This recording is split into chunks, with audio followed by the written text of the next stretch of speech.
Welcome viewers, Dr. JWA. Was the Royal Commission ambushed when the Commission changed the question?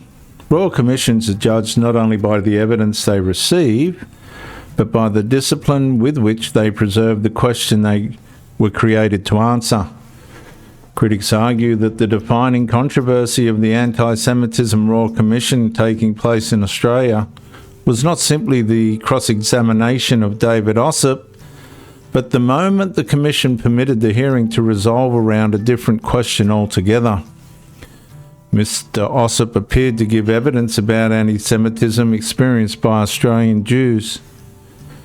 Following the Bondi terrorist attack, Hamas terrorist attacks on October 7, 2023, and the subsequent Sydney Opera House protest asking for the Jews.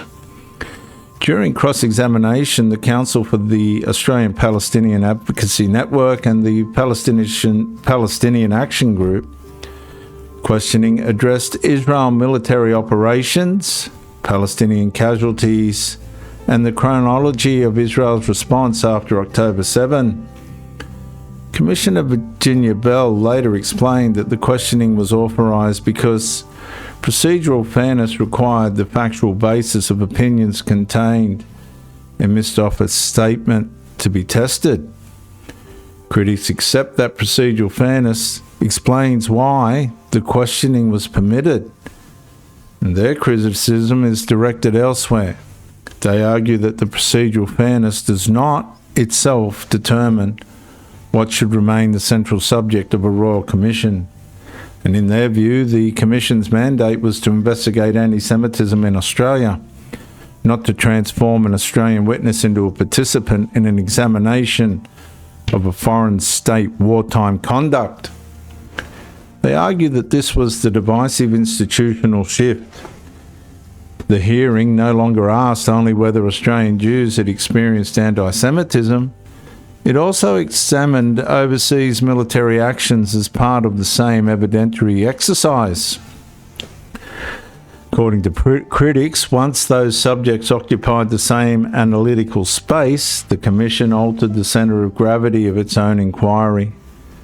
And this is where critics locate the controversy. They argue that the Commission did not merely administer a contentious hearing, it permitted the boundary between Australia domestic anti-Semitism and international armed conflict to become indistinct. And in their view, that was the true point of mission drift. The issue was never whether foreign events could be mentioned, it was whether those events should become a framework through which evidence of Australian anti-Semitism was received, tested and ultimately understood.